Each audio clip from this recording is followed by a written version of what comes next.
buhay. Pagkatapos, yung mga gawain mo sa pamilya mo, binibigyan mo siya ng priority dahil ayaw mo siyang ipatalo. Hanap buhay mo, iniwanan mo dahil sa kanya. Tapos sa gawa lang ng kapwa mo, paaapekto ka, sayang ang 9 na taon. Kaya hindi ko siya ipatatalo. At ito po yung naging pamantayan ko. Yung mga pagdatal ng mga ganyang bagay sa iyong buhay, sabi nga po nila ay isang paraan ng pagdalisay. Kung ito'y pagdalisay, bakit ka patatalo? Alam mo naman palang dinadalisay ka lang. So take the challenge. Sabi nga ni Mother, take the challenge. Tanggapin mo yung pagdalisay na ginagawa sa'yo. Alam niyo po, very positive na po ang dating sa akin ito Pag po merong isang pagdalisay at hindi mo pinatalo yung sarili mo, sabi ko nga po sa inyo noon, maghintay kayo, basta nagtagumpay ang Panginoon sa laban. 2 bagay ang ibibigay sa iyo ni God. It may either be a reward or an award. Pwede kang bigyan ng reward ni God dahil napagtagumpayan mo, hindi ka nagpatalo. At pwede ka ding bigyan ng award. Ang reward, andun sa kanyang kaharian. Ipipiling kanya sa kanyang kaluwalhatian. Ang award, pwedeng material. Alam niyo po, nagtagumpay po ako Kaya binigyan, yung reward, hindi ko pa alam Nobody can tell kung ano ba talaga yung reward ni God. Yung bang ginagawa mo ay sapat na para i-reward ka niya. Pero yung award, sigurado ako. Sabi ko nga po, naku, after this pagdalisay, siguradong may award ako. Hindi po nagkabula. Ang bait po ni God. 3 days after, naamoy ko na po yung award niya sa akin. Sabi ng anak ko, may kapitbahay ako dyan, pero alam naman nila ang ugali ng mga anak ko, Mami, hintayin mo ako sa weekend. Mayroon akong surpresang ibibigay sa'yo. Binigyan ako ng award ni God dahil nakapagtagumpay ako, hindi ako pumatol. Sa mga sakit na pinarana sa akin, I just kept quiet. Hindi ako nag-bark out ng word. Sa dati kong ugali, hindi po pwede. Pag sinaktan mo ako, sigurado mas masakit ang igaganti ko sa'yo. At ang huli kong sasabihin sa'yo ay ito. Sobra po kasi ako talagang talas nun Ito po yung huling salitang sasabihin ko sa'yo. See you in court. Ganyan po ako talaga. Pero ngayon, binago ako ni God. Alam po niya, buksan man niya yung puso ko. Wala pong galit na naiwan. At pinagpasalamat ko pa sa Diyos. Dahil sa kaganapan, higit niya akong pinatibay. Nag-iintay ako ng reward, pero ang award, natanggap ko na. Ganyan po, mga kapatid. Kaya po, ang pagpapatawad ay isa sa mga katangian na kailangan talaga patunayan mo ang pagkilala mo sa Diyos to the lowest level. To the lowest level, dahil kailangan mo talagang magpakababa. Hanggang hindi ka nagpapakababa, hanggang hindi ka tumatanggap ng pagkakamali mo, hanggang hindi ka nagpapatawad ng kapwa mo, ano ang sabi ng Panginoon? Hindi rin kita patatawarin, sapagkat ang kapatid mong nakikita ay hindi mo pinapatawad. At ito po'y naukit po ito sa puso ko. Ang sabi sa banal na kasulatan, bakit hindi ka magpapatawad ng kapwa mo? Samantalang akong Diyos mo, lahat ng kasalanan mo pinatawad ko. Ilang beses ba ako nagpatawad? Hindi lamang 7 times 7, but 70 times 7. Ibig sabihin, hindi na mabilang ang pagpapatawad na ginawa sa atin ng Panginoon. Tapos ikaw lang, nagkasala yung kapatid mo, hindi mo patatawarin, mahiya tayo kay Diyos. Hindi po ba? Dahil tayo pinatawad niya, lalo't higit, dapat tayong magpatawad sa ating kapwa. At isa pa po, yung tumimo sa kaisipan ko, ang sabi ng Panginoon, anak, huwag kang maghiganti. Pag ikaw mismo ang gumanti sa kapwa mong nagkasala sa'yo, hindi na kita igaganti. Ang sabi niya, vengeance is mine. Is mine. Sabi ni God, vengeance is mine. It's not yours. Ibig sabihin, ang paghihiganti ay akin. Sabi ni God, akin at hindi para sa'yo. Magandang umaga po at maraming salamat.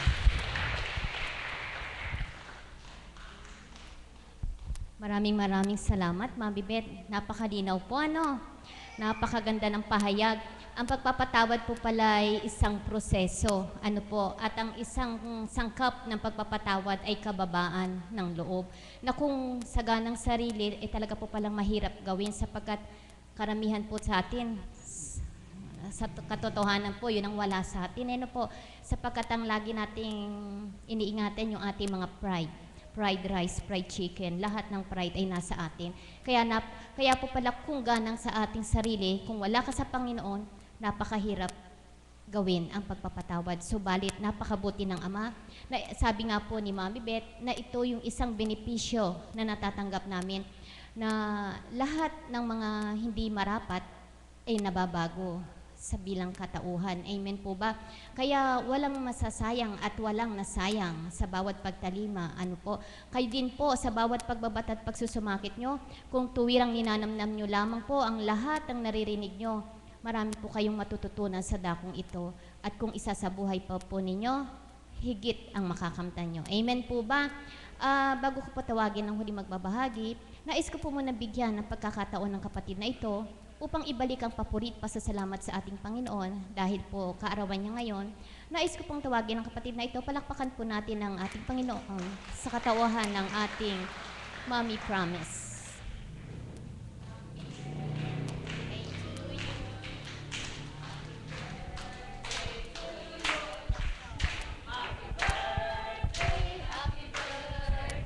Happy birthday to me, maligayang bati sa aking kaarawan. Maligaya, maligaya, Thank you po. Salamat po. I'm 62, sweet 16. Maganda po ba ang birthday? Ay, ibig ko po sabihin, maganda po ba umaga? Natangay po ako ng kanta ng happy birthday. Napakaganda po ng topic, although sa puso ko, gusto ko sanang magbahagi kung ano yung topic natin kahapon, yung pinagnilayan natin, gantimpala. Sapagkat ako po nananalig, lahat tayo dito ay nakatanggap na ng gantimpala sa Panginoon. Amen po ba doon? Palakpakan natin ang Panginoon.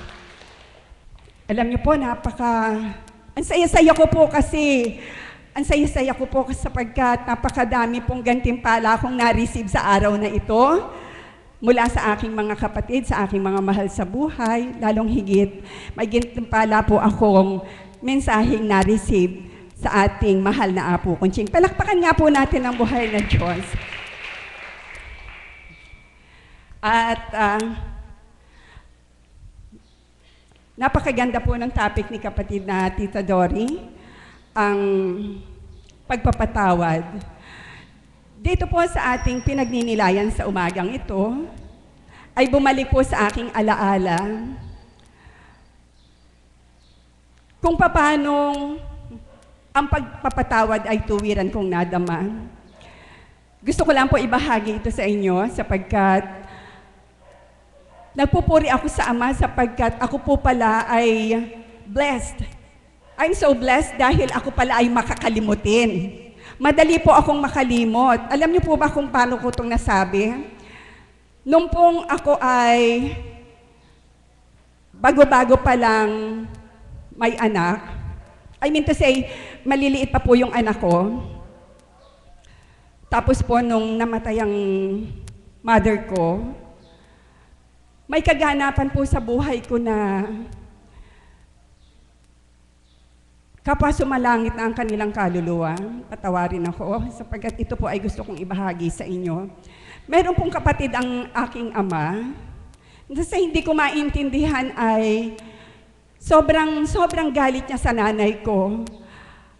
At dito po ay may kaganapan na yung unang araw na nakaburo lang nanay ko. Hindi ko maintindihan bakit yung daga ko ay gumagawa ng ingay.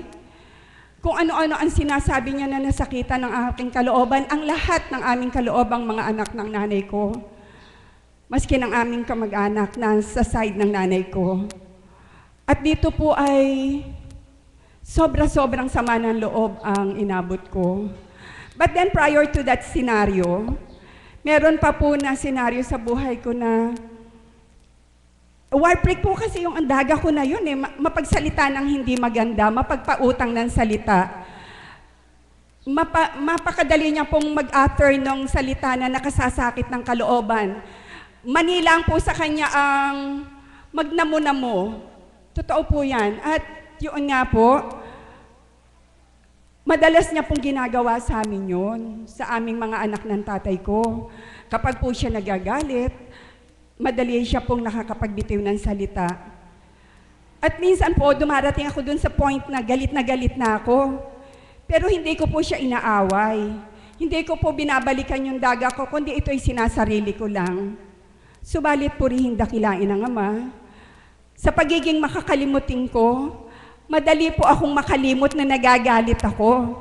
Kanya po kapag dumarating yung okasyon, lalo na kapag Pasko, lumalapit po ako sa kanya, nagmamano ko. At saka po, nagsishare po ako kung ano yung meron sa amin. Dinadalang ko po siya.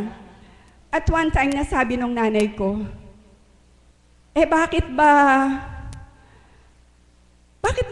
parang nakalimutan mo na yung ginawa nung daga mo? Parang baliwala sa'yo yung mga ginagawa sa atin. Ang bigla ko pong naisag, oo nga pala nanay, sorry po na. Talagang walang-wala sa loob ko. Hindi po ako nakapagtatanim ng matagal na sama ng loob. Madali po akong makalimot. Madali ko pong, oo nga pala, galit ako. Although, masama din po ako magalit. Pero hindi po matagal, maikli lang. Kanya po ko lang ito ibinabahagi upang bigyan daan ang tema ng mahal na kapatid. Yun po. Pero, yun lang po, nawa po ay meron kayong natutunan sapagkat ito po ang dulo nun. Marami na po siyang sakit ng kalooban na sa amin ay naibahagi, lalong higit sa nanay ko. Sapagkat yung nga pong nakaburo lang nanay ko ay talagang hindi ko makakalimutan yung araw na yun kung paano niyang nakahimlay na yung nanay ko, nilalait-lait niya pa. Subalit, kung ano ang gantimpala ng Ama na natamo ko, sa pagiging makakalimutin ko na hindi ako mapagtanim ng sama ng loob. Nung po namang panahon na siya yung nakaratay ng banig. I mean to say, bedridden na po siya. Although binabati ko pa din po, dinadalaw o kinukumusta, ganon. Pero po ito yung ipinadama sa akin ng Panginoon kung paano nga po palang ang gantimpala sa iyo ay pagkakaloob kapag ikaw ay mababa. Nung pong mahina na yung nanay, nung tita ko na yon, yung pong mga pinsan ko na anak niya, isang araw nag-text sa akin. Ang sabi ganito,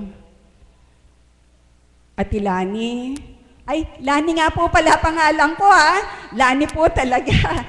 Binansagan lang po ako dito ng promise. Ate Lani, sabi niyang ganon, nawa kung ano man ang nagawa sa iyo ng aking inang, kung ano man ang mga sakit na naibigay niya sa iyo, sana patawarin mo na kasi naghihirap na siya. Biglang ganito po yung expression ko, Sabi ko, ano ba yun? Talagang nakalimutan ko po, hindi po tumitimo, hindi po nagtatagal, hindi po nakatanim ang sama ng loob. Kanya naman po para sa akin hanggang ngayon, kung paano akong tinitignan ng mga pinsan ko noon, hanggang ngayon, ganun pa din kanya po pag nagkikita-kita kami sa isang reunion or anything or any gatherings that we have, masaya po kami at feeling ko po VIP ako sa kanila. Palakpakan po natin ang buhay na Diyos. Yung po ang gantimpala ko sa Panginoon, sa pagiging limot-limot na hindi mapagtanim ng sama ng loob. At marami pa pong biyaya na sa akin na ibinigay ang Panginoon. Kanya po medyo sasamantalahin ko po habang wala ang mahal na Apo Conching. Meron po siyang ibinigay na awit sa akin. Alam niyo po, mahal ako ng Diyos.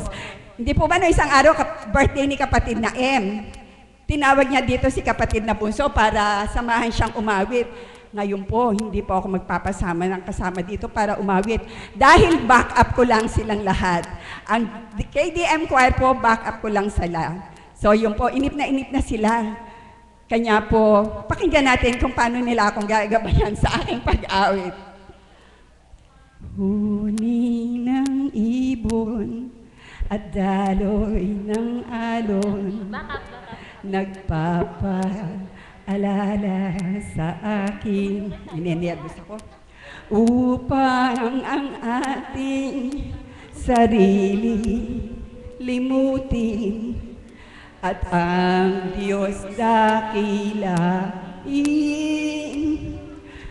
upang sa diwa at kalotohanan ang Diyos ay ating sambahin. Lupa at langit sabay sa pag-awit ng walhati. Back up. Ating palakpakan po natin ang buhay na Diyos.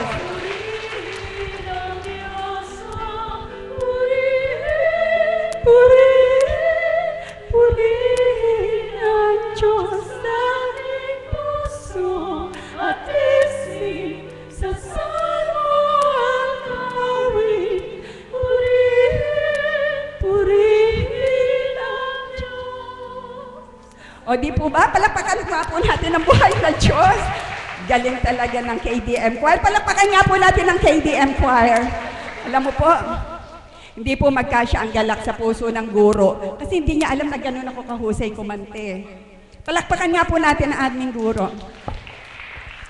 Alam niyo po, isa po akong Gemini. Kanya po twisted ang aking personality. Kapag nagagalit, galit. Pero pag po masaya, over sa saya. At ito po ang binigay sa akin ng Ama. Ay, ano nga ba yun? Ay, sa patunay lang po makakalimutin nga pala. Puso ko'y humihiyaw sa galak na nakamtan. Galak ay umaapaw. Nakalimutan ko talaga. Kunin ko na ngayon. Tama po, ang saya-saya nyo, birthday ko kasi. Pero ito po talaga ginawa ko to, ibinigay po ito sa akin ng Panginoon. Puso ko'y humihiyaw, galak ay umaapaw, sa biyaya kong nakamtan. Palakpakan po natin ang buhay na Diyos. Ama, ang pag-asa sa buhay, tugon sa aking panambitan.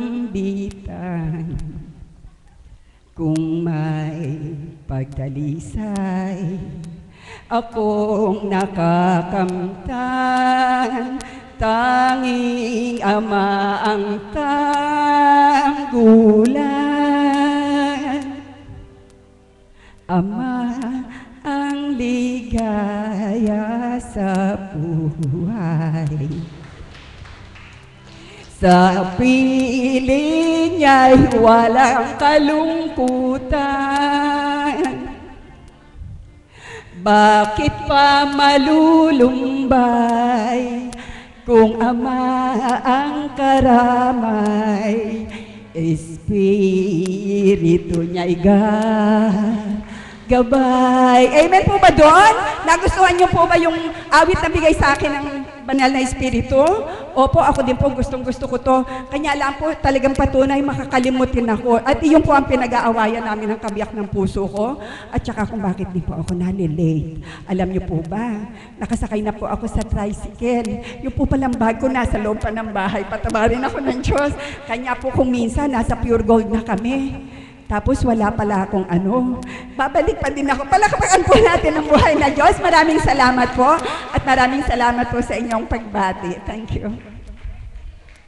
Salamat, mahal na kapatid. Maligayang kaarawan sa'yo. Mabuti po, hindi nyo nalimutan na kaarawan nyo. Ngayon, ano po? Hindi lamang ikaw ang nagalak, kapatid. Nagbigay ka rin ng galak sa ating mga kapatid na naririto. Nawa, kalakasan, kalusugan ay tuwirang kamtin mo, higit pang kagalakan ng sayo ay manahan dulot ng amang mapagmahal. Amen po ba? At ngayon naman po, inais kong tawagin, wala pa po ang mahal na apo. Itong kapatid natin ito na sa tuwi na po ay, bakit nga po ba sa araw-araw ay pinahihintulutan na sila ay tumayo sa harapan nyo? Alam ko naman po na hindi nyo ito pinagsasawaan at hindi natin pagsasawaan. Amen po ba?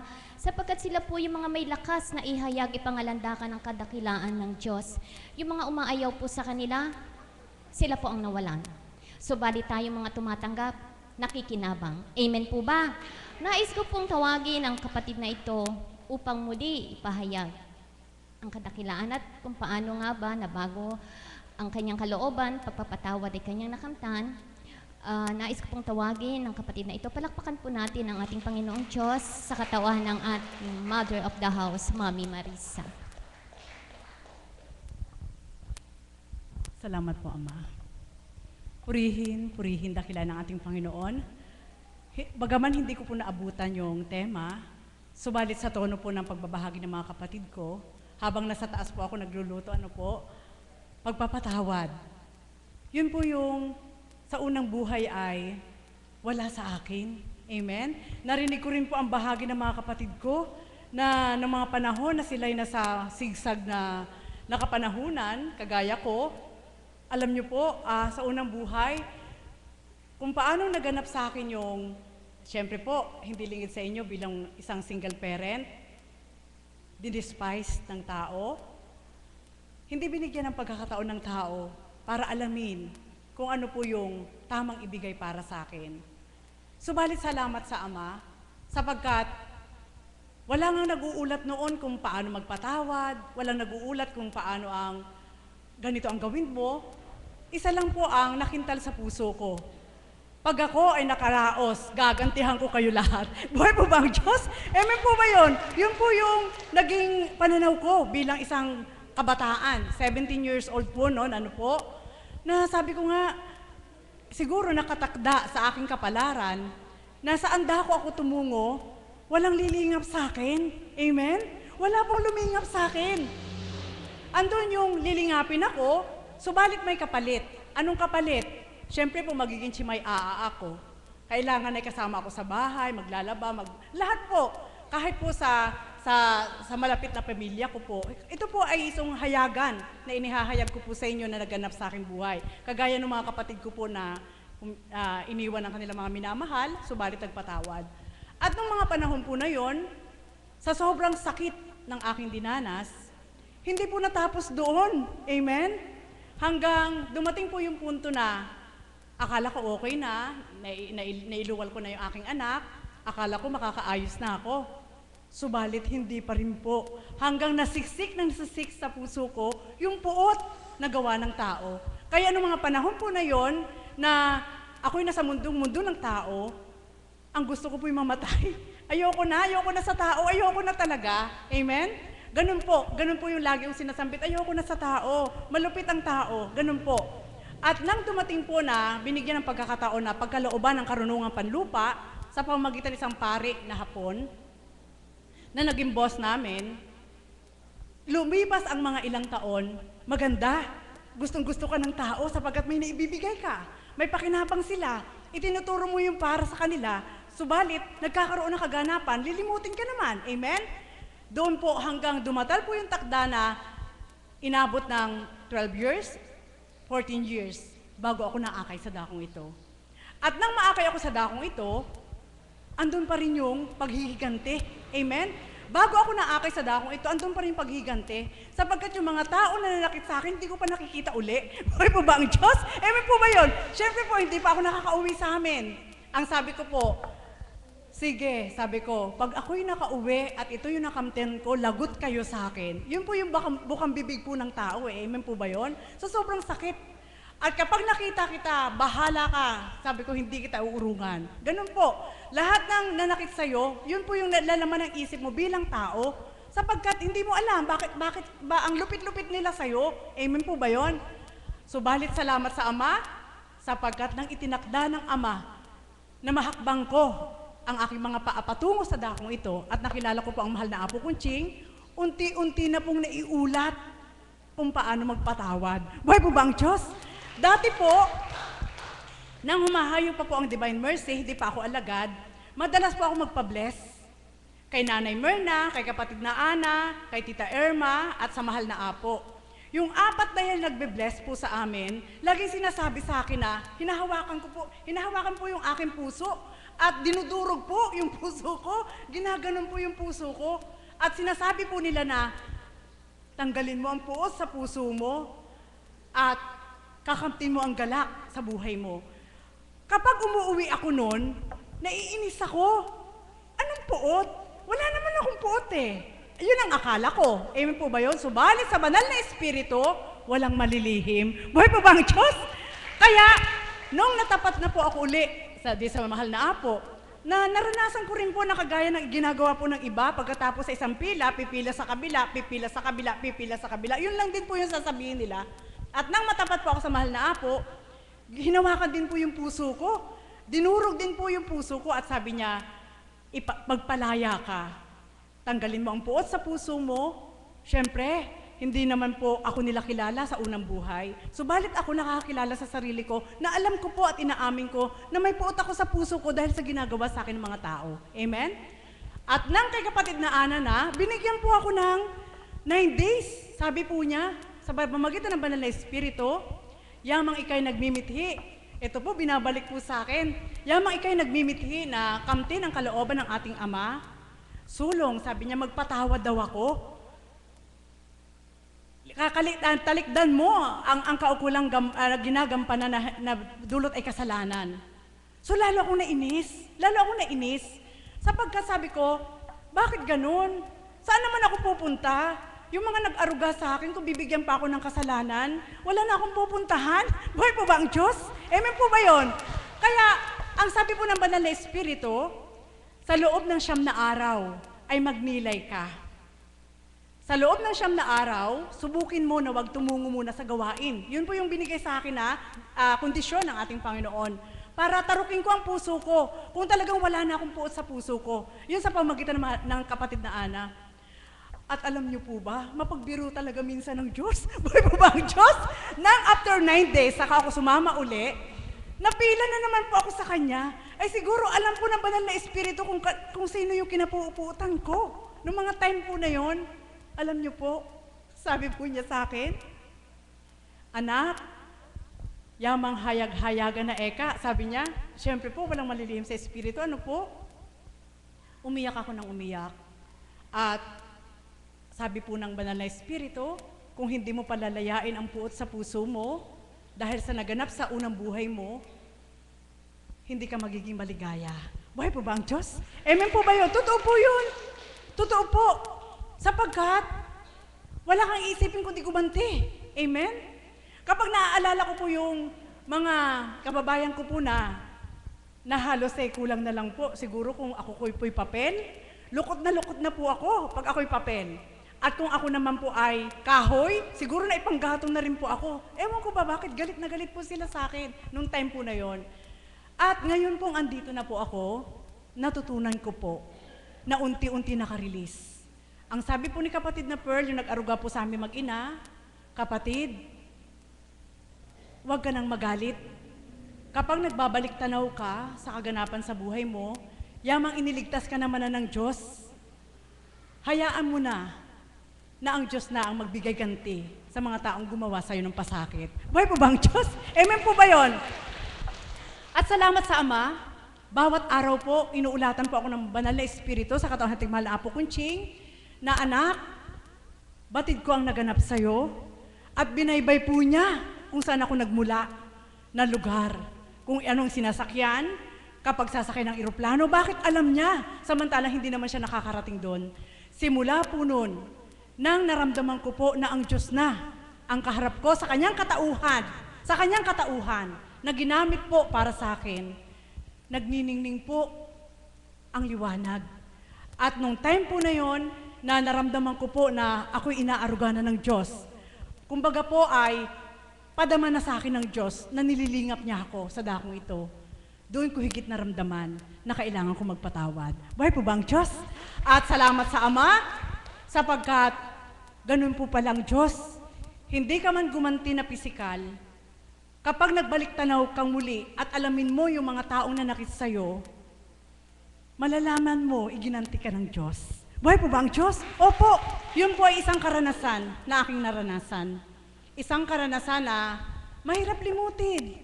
Sapagkat, mahirap nga po talaga limutin. Amen? Subalit nakabuti. Nakabuti po.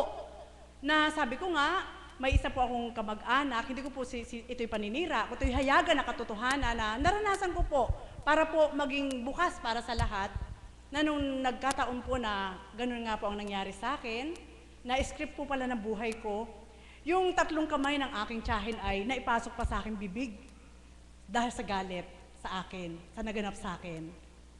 At yun po yung nakintal sa puso ko na isang araw magkikita tayong muli. At isang araw mababalitaan mong muli na hanggang ngayon ay buhay pa rin ako. Buhay po ba ang Diyos? Amen po ba yun? Sila po yung unang nagalak na buhay pa ako. Amen? Sapagkat pinasilay ng Ama sa kanila na yung mga sabi-sabi na sinasabi ng tao ay hindi pinatupad sa akin ng Diyos. Kundi ang pinatupad po niya ay ang kanyang kagandahang loob na sa dakong ito ay nilingap ako ng Diyos sa pamamagitan ating mahal na Apo Kunching upang ang pagpapatawad ay tuwirang kong maibigay. Buhay po ba ang Diyos? Kaya mga kapatid, yan lang po, sa napakasimpleng kapahayagan, ang pumatay ng aking galit sa puso ay ang pag-ibig ng Diyos. Amen po ba yun? Ang pumatay ng galit ng puso ko ay ang wagas na pagmamahal sa akin ng Diyos. Ang lahat ng hindi na ibigay sa akin ng tao, ng mga minamahal ko, na ibigay sa akin ng Diyos, na siyang nagbigay puno kung ano yung hindi ko nakamtan sa mga minamahal ko. Buhay po ba ang Diyos? At sa dakong ito, sa pamamagitan ating mahal na Apo Kunching, sa bawat pagsisiwalat ng kaukulang aral ng ating Panginoon, ang kahalagahan ng pagpapatawad ay ito. Kung hindi ka marunong magpatawad, hindi ka rin patatawarin. Paano ka hihingi sa Diyos? Buhay po ba ang Diyos? Kaya sa dakong ito, yun po yung aking natutunan. Salamat po mahal na Apo, sapagkat sa wagas na pag-ibig ng Diyos na pinadadamasa sa akin araw-araw, unti-unti na nabigyan ng kaukulang laya. Yung lahat ng sakit na ginawa sa akin ng mundo, ng panahon na ako'y nasa mundong-mundo ng tao. At ngayon po, nararanasan man manaka-naka, siyempre po bilang pagkatao, subalit parang hangin lamang na dumaraan. Dampi lang sa puso mo, subalit hindi na nananahan, kundi ang Diyos pa rin ang nangigibabaw sapagkat ang kanyang pagmamahal ay patuloy mong nararamdaman. Nawa po tayong lahat, dahil sa pag-ibig ng Diyos, ang pagpapatawad ay may bibigay sapagkat yan ang pumapatay ng lahat ng galit sa puso. Muli, magandang umaga at maraming salamat.